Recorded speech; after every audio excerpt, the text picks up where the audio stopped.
Howdy and welcome to the Strange West Podcast. This is your host and word hustler extraordinaire, Trentano.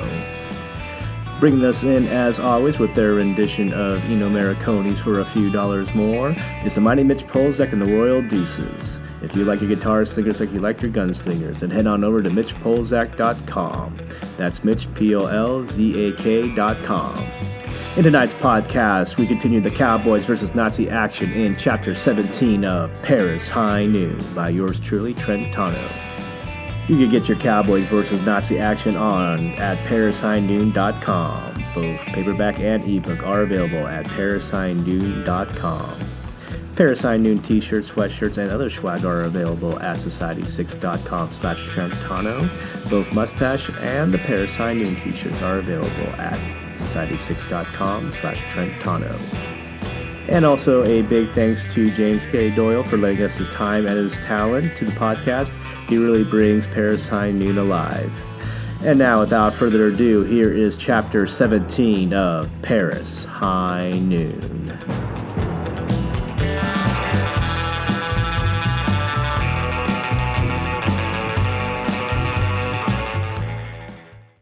Chapter 17, Thunder Off the Mountain. The black Hanomag sedan sped through the Norman countryside at a steady clip. The dirt road had more potholes than a 500-acre spread has prairie dogs, but the driver was sure of his skill and the reliability of his ride. Sergeant Scheer had driven more difficult roads and worse vehicles during the Polish campaign. The Hanomag sedan was even modified with stronger struts and shocks, along with wide truck tires that could take on any road Black Bart had his mind set to drive on. The area they had to cover stretched from Argentan to Angers, well over 1,000 square miles. Even for a division-sized posse of SS, it would take the rest of the war to cover every inch. So Black Bart had given the chore to Hoff and his SS gunfighters to check all the towns, question the locals, and nail up wanted posters. Hoff argued that they should start for Vichy, but Black Bart wanted to find the hideout, just in case the outlaws left any clues. He figured the hideout wouldn't be south of Argentan. If it were, the outlaws would have to take the same trail twice, something a bandit like Catfish would try to avoid. To the north, 250,000 armed Nazis were settled in. To the west, the rugged collines de Normandy provided plenty of cover, and that was where the smart money was being bet. But Chateau de Medevey was east of Argentan. For Catfish to ride them to the safety of the western hills, he would take too long and expose the outlaws to the dawn patrols. The dead horse was found just 5 miles south of the Grace shootout, closer to the eastern collines de Perche. Black Bart pored over a dozen maps of Normandy in the back of the Hanomag, putting a circle around each of the known and suspected incidents, then connecting them with a straight line.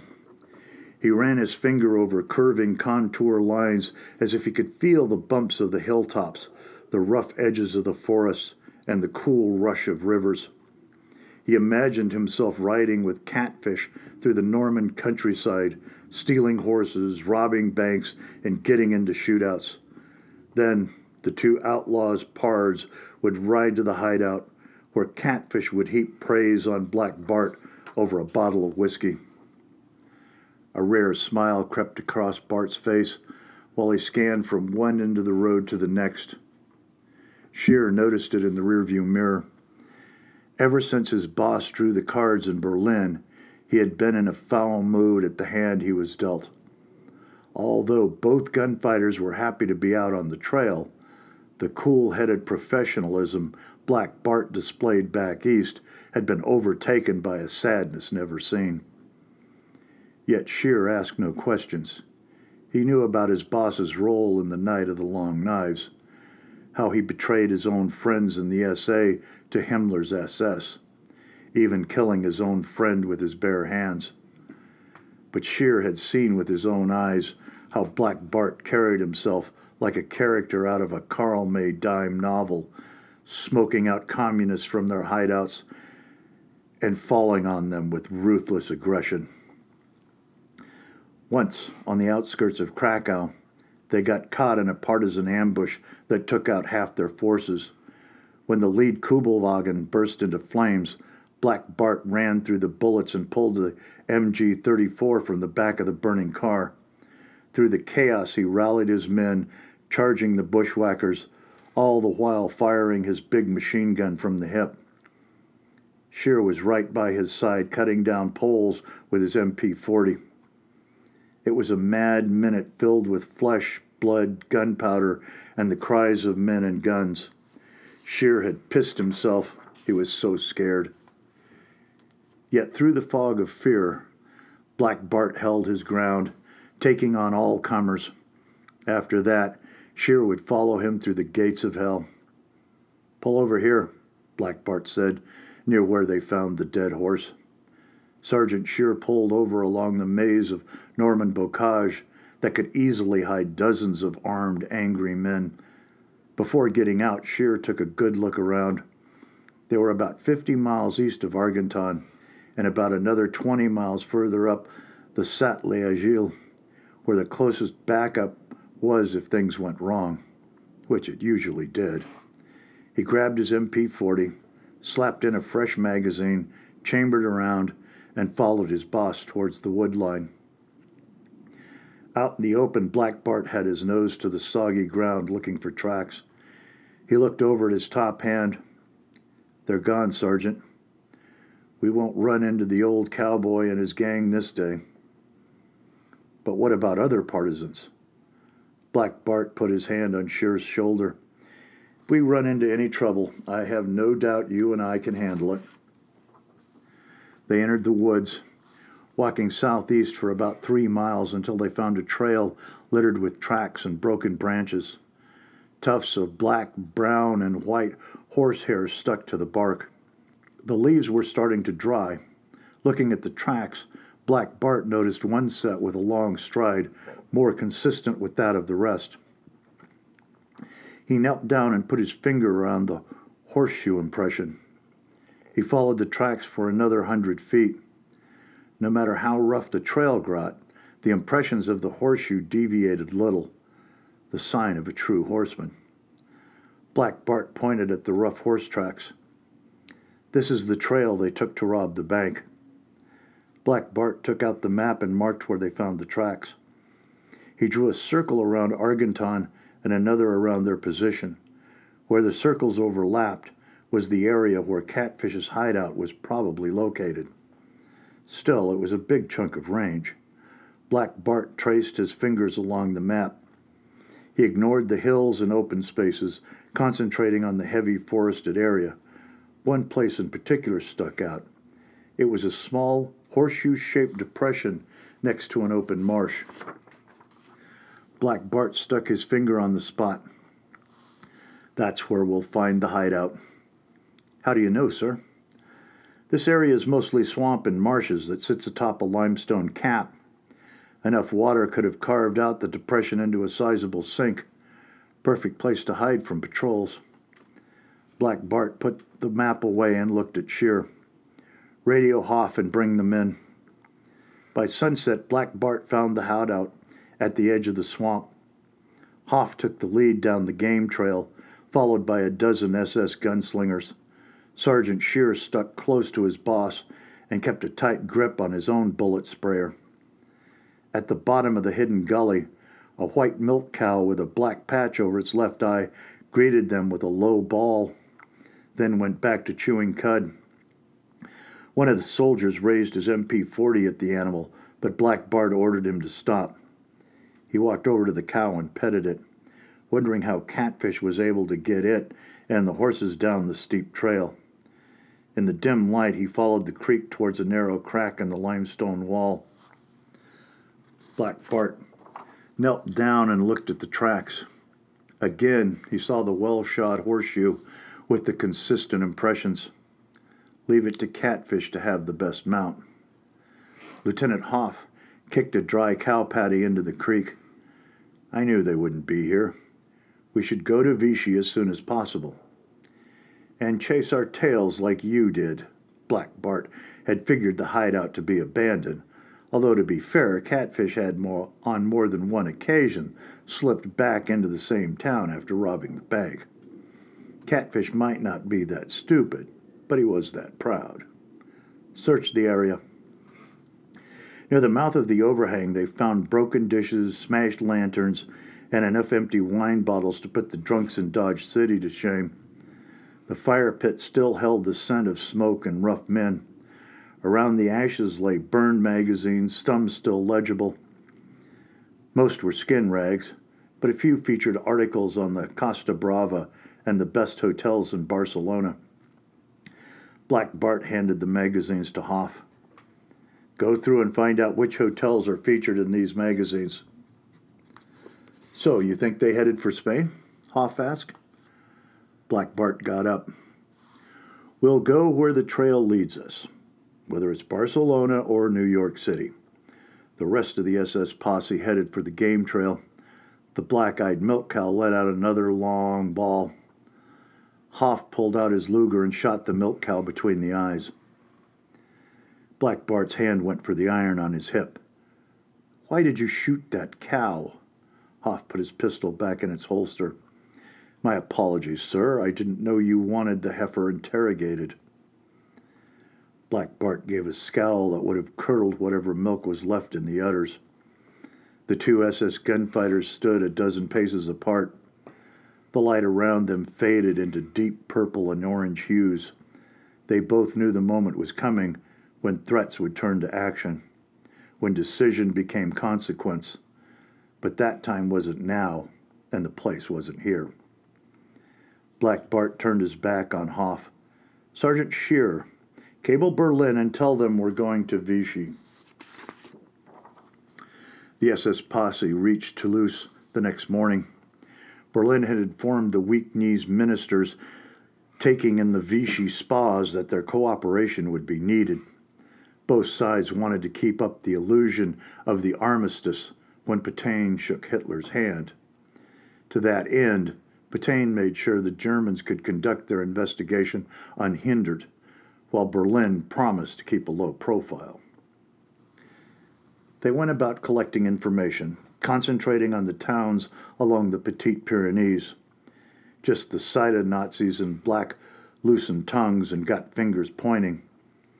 The next day a report came to Black Bart that the same Reichsmarks stolen from Argenton had been circulated around the town of Miranda, high up in the Pyrenees.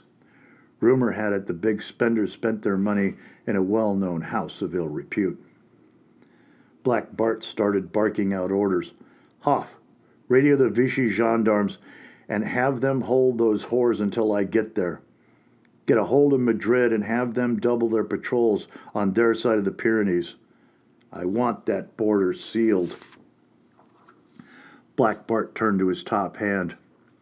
Sergeant Shearer, get the men ready. Both men snapped their boots and saluted. The outlaws had a large lead on them, but they were on horseback. Black Bart would have to drive like hell for leather to catch up. The SS posse rolled out in a dozen Kubelwagens, speeding up the foothills along the rough road towards Auch. The people watched in wonder and fear as the battle-gray vehicles thundered past. They reached Miranda a little after noon. The gendarmes had taken Big Colette and the rest of the whores outside. When Black Bart arrived, they snapped to attention and handed over a bundle of Reichsmarks. Black Bart took the bills and walked to where the women stood in line. They turned their faces away, dropped their eyes, and held their breaths. All except for Big Colette, who eyed Black Bart with disgust. Black Bart noticed the stink eye coming from the big lady and walked towards her. Big Colette's eyes never left his as she said, What's the matter, you fucking Bosch can't get your dicks up? Black Bart threw a heavy right across Big Colette's jaw. The woman fell. Light sparked inside her brain and teeth flew out of her mouth. He picked her up by her hair. A fist went to her stomach, followed by a jackboot scraping her fresh from kneecap to foot. Big Colette's legs lost all strength, and she hung by Black Bart's hands around her throat.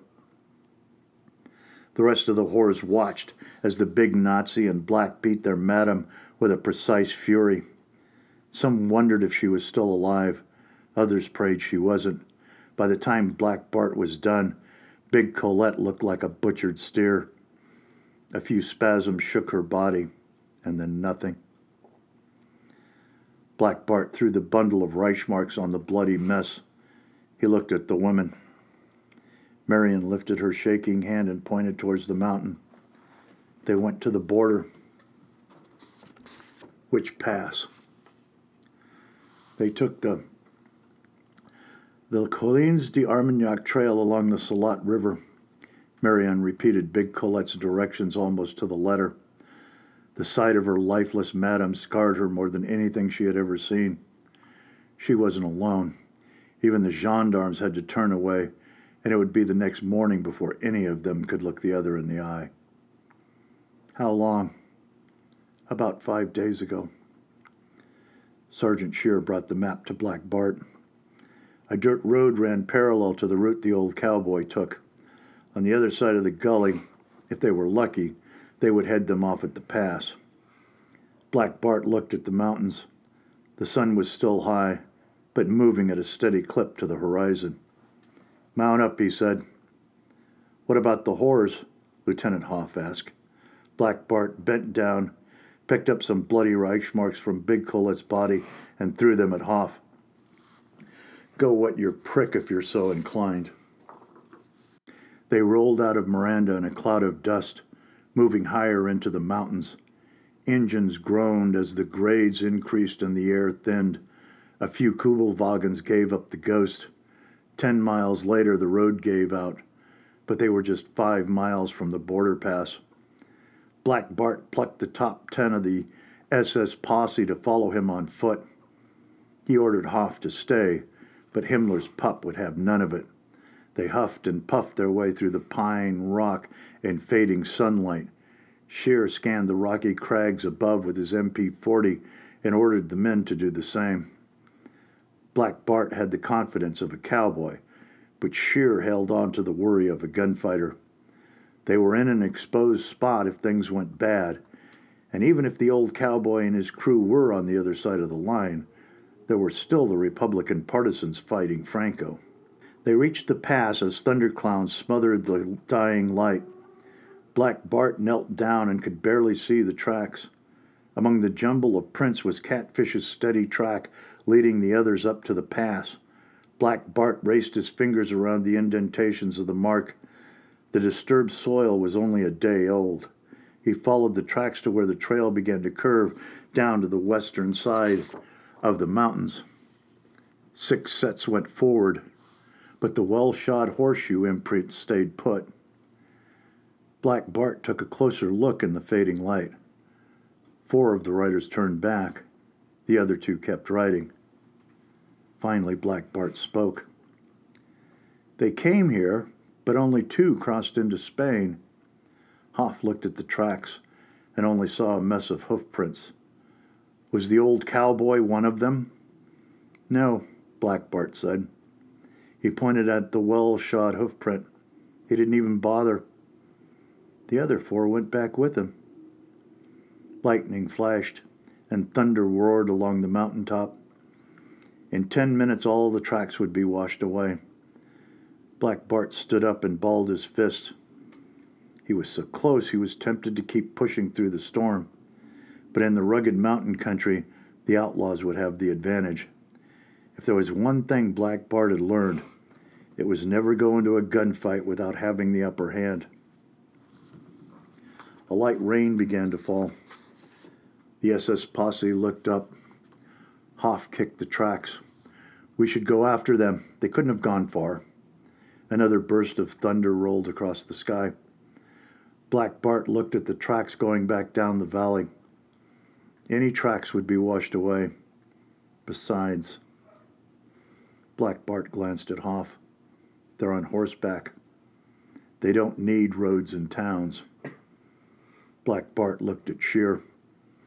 Commandeer a couple of trucks and take the men to Toulouse. I want to patrol around a 20-kilometer radius. Maybe we'll get lucky and the outlaws will want to hit another whorehouse. He turned to Hoff. Inform the Vichy gendarmes to be on the lookout for anyone riding a horse from the Pyrenees to the Loire River. Tell Madrid about the 2 riders that crossed over. I want them alive for interrogation. They can soften them up for us if they like. Then have that fat Inspector Martin spread word around the Parisian underground.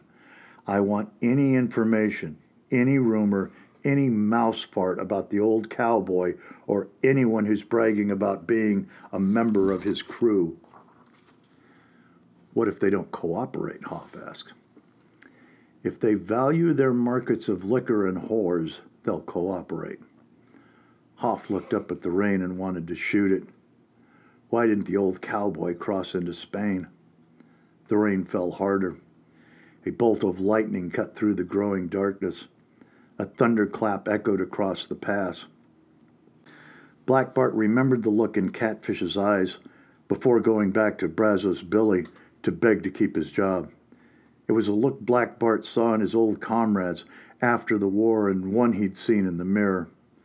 Failure in men leaves an emptiness deep inside until the pursuit of filling it back up becomes everything. Pride, Black Bart said, and the consequences that come with it. He turned away from Hoff and headed back down the trail toward Paris as the thunder closed in.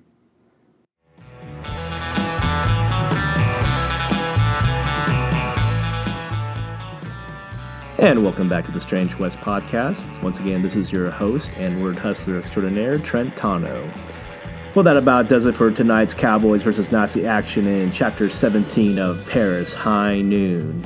Can't wait to find out what happens next? Then head on over to ParisHighNoon.com. Both paperback and ebook are available at ParisHighNoon.com. Paris High Noon t-shirts and other swag are available at Society6.com/Trentano. Both Paris High Noon and the Mustache t-shirts are available at Society6.com/Trentano. And I'd like to give a big thank you once again to James K. Doyle for lending us his time and his talent to the podcast, who really does bring Paris High Noon alive. And sending us out, as always, with their rendition of Eno Mariconis for a few dollars more is the mighty Mitch Polzak and the Royal Deuces. Please check them out at MitchPolzak.com. Thank you for tuning in. We'll see you next week. And until then, happy trails.